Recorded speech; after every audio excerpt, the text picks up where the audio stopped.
이점원은 뛰어난 배우처럼 스스로 변신하고 몰입하는가 하면 곧장 탈피한다. 아카데믹한 구상에서 철학적 추상으로, 그리고 종교적 헌신에 이르기까지 미와 사상의 역정이 눈부시다. 보통 작품이 크다라고 이야기를 하더라도 사실 이 정도 거대한 스케일은 참 보기가 힘듭니다. 네, 맨 앞에 날개를 단 내 모습이 이 하늘을 통솔을 하고 한가운데 센터에 보면은 나를 지키는 천녀들이 또 있죠. 그 나무 생김새를 왜곡시키지 아니하고 그날 사람을 한 사람씩 두 사람씩 이렇게 제작을 하다 보니까 그날 새로운 마음이 생깁니다. 그러니까는 제작 과정에 저 나름대로의 자유를 만끽한다고 할까요? 채색 문제는 잔청 안료를 주로 썼습니다. 내가 패션 디자이너 같은 이런 착각 속에 빠지기도 하고 상상의 세계를 펼쳐나가는데 지루하지 않는 작품이라서 개수가 엄청나게 또 많아질 겁니다. 그래서 지난번 그 예술의 전당에서 할 때는 천정 높이도 한 10여 미터 높고 길이도 한 40m에 하니까 훨씬 더 장대한 오케스트라 같은 느낌을 받았는데 수천 개 한 장소에서 딱 해가지고 정년 퇴임 기념전 같은 거 해도 재밌지 않겠어요? 이점원 선생님의 작품이 어떤 점이 이 전시회를 돋보일 거라고 생각을 해서 이렇게 선포백을 하시게 됐습니까? 소재 자체가 굉장히 자연적이잖아요. 한국적인 어떤 전통에서 비롯되는 그 심상, 그 상상과 자유의 심상을 담고 있기 때문에 그것이 은연중에 아이들에게 자연스럽게 첫 만남으로 좀 다가갈 수 있게 하기 위해서 선생님 작품을 처음에 이렇게 놓은 거죠. 그러니까 선생님 작품이 다시 그 대중들에게 이렇게 다가섰다는 느낌이 들고요. 그것이 굉장히 편안하고 효과적으로 그 주제를 잘 전달하고 있다고 생각이 듭니다. 일견 이 작품은 꿈과 동화를 담고 있는 모비처럼 보일 수도 있습니다. 그러나 이 안에는 주제가 있고 이야기가 있고 그리고 꿈과 야망이 담겨 있습니다. 이점원이 재료의 저항을 묵살하지 아니하기에 구성 형체는 저절로 추상화한다. 보는 사람들은 작품의 모델이나 원형을 상상하는 무한한 즐거움을 누리게 된다. 가나 아트 스페이스에서 전시를 했었는데 소나무 옹리를 구하기가 힘이 들어서 산에 가서 한 5년 정도 채집을 했습니다. 그래서 한 600개 정도 천정에 매달기도 하고 그중 이제 일부입니다. 이 소나무를 발견하는 데에 상당히 저 나름대로는 의미를 두었습니다. 우리 전통 민속에서 등장하는 솥대를 제작을 하다가 생각을 하게 된 거고 새가 하늘 높이 날아간다는 그것이 어디로 갈 건가 생각을 하다가 결국은 서방정토 극락세계로 날려보내자. 내 혼자가 아니라 우리라고 하는 개념으로 숫자가 많을수록 좋지 않겠는가. 그래서 그 많은 영혼들을 천도하는 생각을 디스플레이를 했었죠. 이 전체의 많은 새떼들이 날아가는 곳은 한 방향이고 이 많은 형태가 제각기 다른 새들의 소원은 하나일 것이다. 그래서 소위 뭐 다른 말로 한다면은 구원, 천도 그런 뜻은 결국은 하나로 되지 않겠는가. 컴퓨터 마우스를 가지고 쥐를 가지고 새를 만드는 작업을 또 한 1년 정도 했었죠. 컴퓨터를 한 100대 정도를 부셨습니다. 많은 영혼들의 이야기에 화답해주는 방법을 지금 생각을 하고 있습니다. 그래서 투명 아크릴을 사용을 하고 쓸데없는 것을 모으기도 하고 지나가다가 이상한 모양의 돌멩이에 관심이 더 많고 저는 일상의 사소한 것에 굉장히 의미를 많이 둡니다. 뭐 그런 것이 내 삶의 전부인 듯해서 어떨 때는 좀 서글플 때도 있지만 그 서글픔이 사는 존재 이유가 아닐까 싶어요.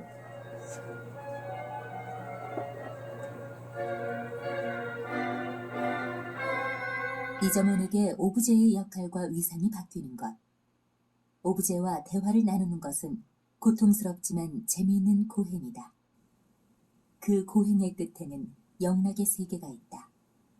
한 10여 년 전에 경주 시골에 한적한 곳에 조그만하게 그냥 자리 잡고 최대의 규모 큰 조각 작품이라고 보시면 되고, 제가 1년을 거쳐서 하루에 4시간 자고 집을 지었습니다.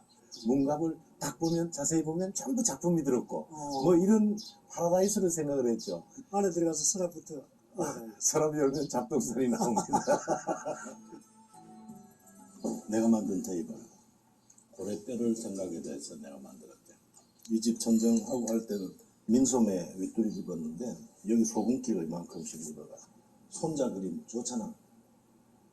그 다음 내 그림도 있죠. 한 30점 되는데 저는 스케치만 가지고 언제 전시를 할까. 이점원이가 이점원을 돌리고 있다고.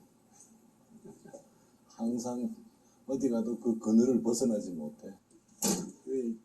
집을 지을 때 이렇게 접이식문을 해가지고, 딸아이가 4살 때인가 5살 때 모델을 해서 똑같이 만들어 놓은 거, 시집 갈 때 브론즈 떠주겠다고. 요거는 막내고, 칼집 속에 들어져 있는 진검, 그 생각을 하다가 소녀상입니다. 겉으로 보면 소녀상인데 빼보면 본성이 있죠. 본성이 드러나죠. 작두고요. 산문 들어갈 때 일주문을 상징을 했어요. 요것이 사용했던 송곳인데, 그 어떤 핵심적인 장소로 가는 길. 그뿐일까? 이점원은 쓸모없다고 폐기된 돌에서 문양석이나 화려한 돌의 본성을 꿰뚫어 본다. 사용과 자부심이 작품들마다 차곡차곡 쌓여 있다. 요 돌 색깔이 좋아서 석공예품으로 사용하기 위해서, 이건 경주 보문호수 밑에 개울에서 나오는 돌입니다. 경주 KTX 역사 개울 하류에서 주선 돌인데, 뚱뚱한 엄마가 아이 둘을 안고 있는 모습. 자연이라고 하는 것은 겉으로 보여지는 세계가 아니라 그것의 내면의 세계가 이렇게 화려하고 다를 수도 있다. 그런 생각을 하고, 이것은 곧 인간의 심성과도 같지 않을까. 자연이라고 하는 것은 자기만의 고유한 언어를 가지고 있어요. 색채와 언어. 어떻게 찾아내 주느냐 하는 것이 작가의 역할 아니겠는가.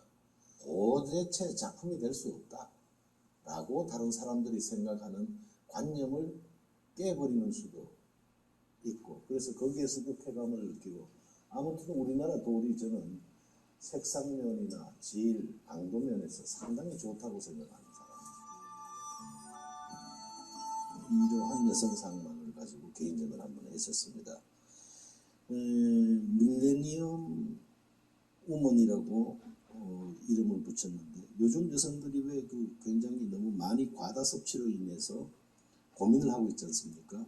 마치 앙그르의 터키탕을 보는 것 같은. 그래서 목욕탕 속에서 이 비만한 인간들의 쌓인 집적, 그 다음에 그네들의 앉음새, 누워있는 포즈, 이런 것들에 관심이 있어서 볼륨을 극대화한 구상 계열입니다.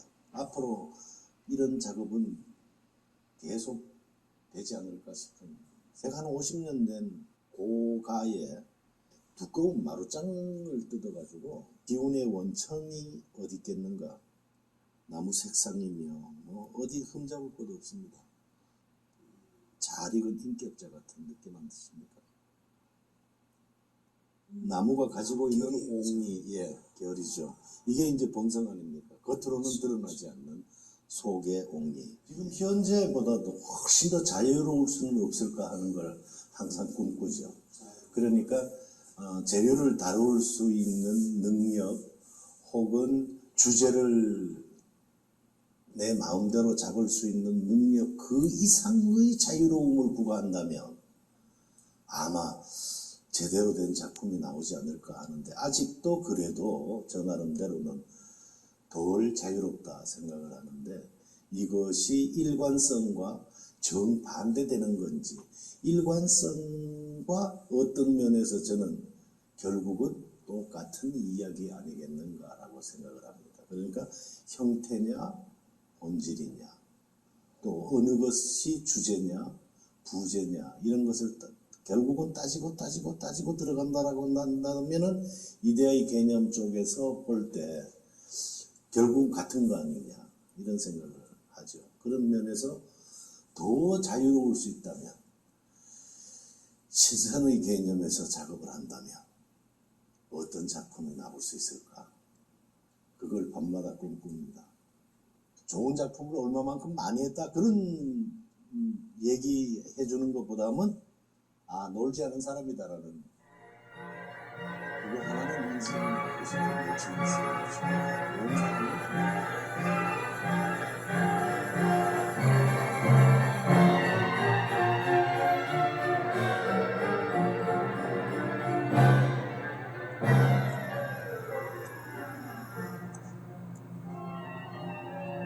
자, 어봉산 좋다.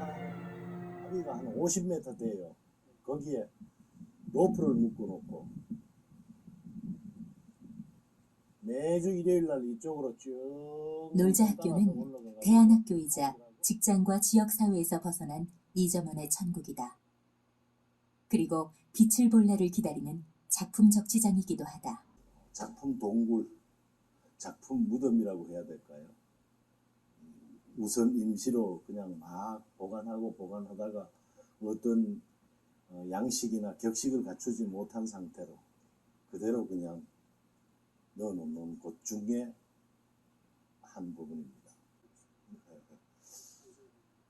화탕지옥으로 떨어질지 모르겠습니다만은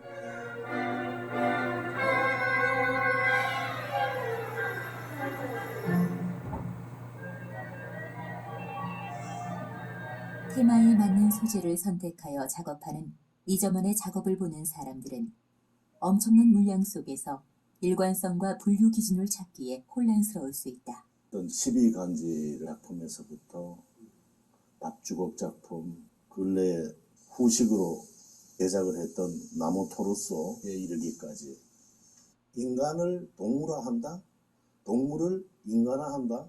뭐 거기까지 생각하지 않더라도 더불어 살아간다라는 의미에서 열세동물이라고 했던 겁니다. 보시면은 돼지 코가 있고 눈이 있고 귀가 있고 몸이 훈이죠. 부엉문 두 짝을 가지고 인간의 모습을 했었는데, 우리가 항상 잠금장치가 있는 사람도 있고 잠금장치가 없는 사람도 있죠. 옛날 아카데믹한 방법으로 가보자 해서 자코메티적인 표현 방법인데요. 볼륨을 아주 최소화시켜버린 신문파리 소녀는 대학 들어가기 전에 서울로 와서 자화상과 같은 모습이죠. 다음 계열이라고 이야기하나요?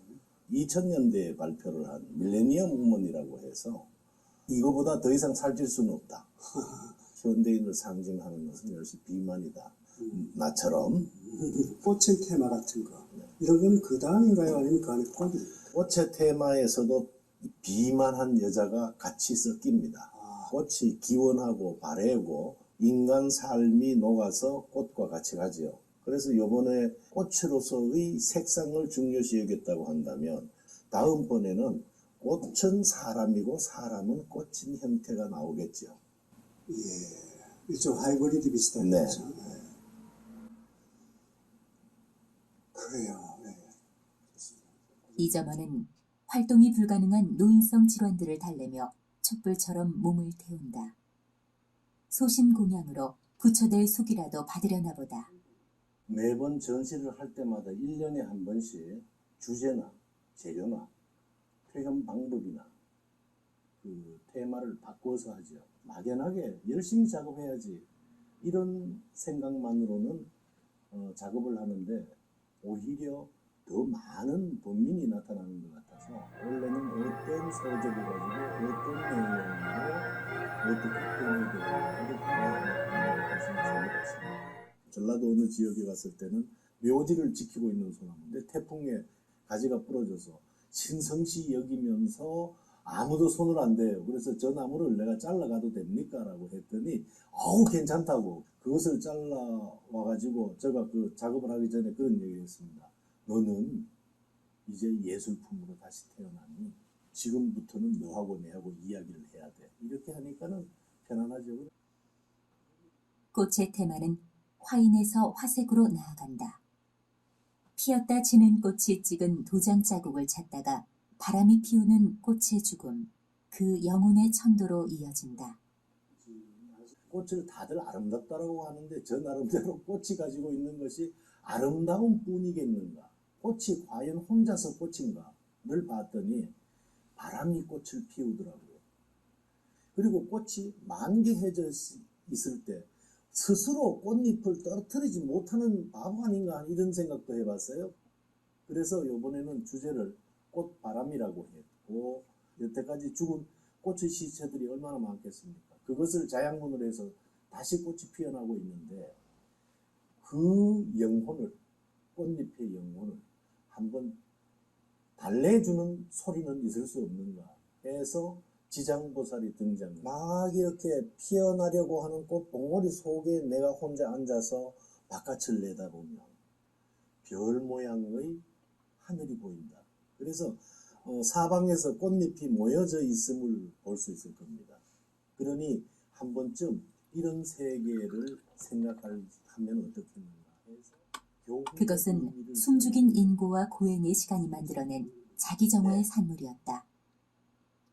핀셋으로 길이 4-5mm, 폭 1mm 길이의 자개를 붙이는 작업은 하나가 전체요, 전체가 하나라는 이른바 일즉다 다주길의 화엄사상을 구현하는 방편이었다.